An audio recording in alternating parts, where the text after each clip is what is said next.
Halo teman-teman semuanya, kembali lagi bersama saya Evri Chandra Hananto. Pada kesempatan kali ini, saya akan ditemani oleh teman saya Adelia Cahyati Rahmatia, yang pada kesempatan kali ini akan mengulas sedikit tentang kondisi Indonesia pada saat ini, serta kondisi ideal Indonesia yang kami harapkan di masa yang akan datang. Langsung saja kita simak videonya. Sektor pertama yang akan kita bahas adalah sektor ekonomi. Pertumbuhan ekonomi Indonesia pada triwulan kedua tahun 2021 tumbuh sebesar 7,07%, yang merupakan angka tertinggi selama 16 tahun terakhir.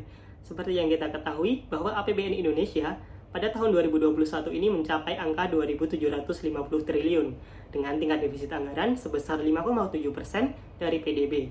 Pemerintah terus berupaya agar pertumbuhan ekonomi ini tetap dapat stabil dan terjaga meskipun di tengah pandemi COVID-19 yang sangat dinamis ini. Selanjutnya adalah sektor pendidikan, di mana 20% dari APBN dialokasikan untuk pendidikan. Tahun 2021 saja, sekitar 550 triliun anggaran dialokasikan untuk dunia pendidikan. Nah, namun dengan anggaran sebesar itu, ternyata kondisi pendidikan di Indonesia masih cukup jauh tertinggal di antara negara ASEAN yang lain. Terbukti dari hasil survei yang dilakukan oleh Global Talent Competitiveness Index, menunjukkan bahwa Indonesia masih berada di posisi ke-6 penyelenggaraan pendidikan di ASEAN. Selanjutnya adalah tingkat pengangguran. Pandemi COVID-19 telah banyak menyebabkan perusahaan dan UMKM banyak merumahkan karyawannya. Hal ini meningkatkan jumlah pengangguran yang ada di Indonesia. Terbukti pada bulan Agustus tahun 2021 saja, tingkat pengangguran terbuka di Indonesia mencapai kisaran 7,15 hingga 7,35%. Nah, hal ini menjadi PR besar bagi pemerintah untuk bisa mengatasi permasalahan klasik ini. Selanjutnya adalah korupsi. Ya, inilah kasus yang sering viral di Indonesia. Jika kita lihat dari survei Corruption Perception Index atau CPI, tahun 2020, Indonesia menempati posisi 180 negara terbersih dari korupsi.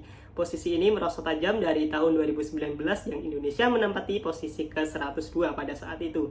Nah, ternyata seiring dengan perkembangan atau meningkatnya kasus COVID-19 di Indonesia dibarengi dengan peningkatan kasus jumlah korupsi di Indonesia. Seperti yang sudah dijelaskan oleh rekan saya, Indonesia saat ini masih memiliki banyak PR yang perlu dituntaskan.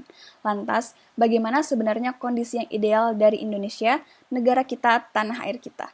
Bisa kita jawab dengan merujuk pada tujuan negara yang tertuang dalam pembukaan Undang-Undang Dasar 1945. Tujuan negara Indonesia: melindungi segenap bangsa Indonesia dan seluruh tumpah darah Indonesia, memajukan kesejahteraan umum, mencerdaskan kehidupan bangsa, melaksanakan ketertiban dunia yang berdasarkan kemerdekaan, perdamaian abadi, dan keadilan sosial. Keempat tujuan mulia ini dirumuskan sejak 76 tahun yang lalu. Dan selama 76 tahun ini, Indonesia tentunya sudah semakin berkembang, namun masih banyak ruang yang masih perlu dikembangkan. Dari sisi perekonomian, kita berharap pertumbuhan perekonomian terjaga dan stabil, APBN bisa tidak defisit, makin baik kalau bisa surplus, dan akhirnya kesejahteraan umum bagi seluruh rakyat dapat tercapai. Ketika kesejahteraan umum telah tercapai, maka masyarakat dapat berfokus untuk mencerdaskan kehidupannya.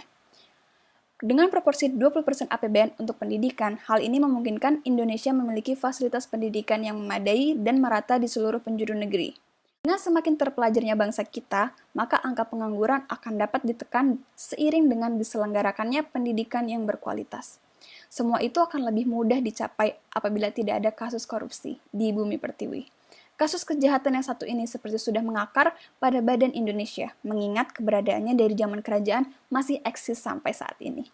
Kita harus menganggap diri kita bagian dari tim pemberantas korupsi, pemangku kepentingan rakyat terutamanya, juga harus mawas diri dan menyadari bahwa sangat mungkin untuk menghilangkan korupsi apabila kita mau dan kita berani.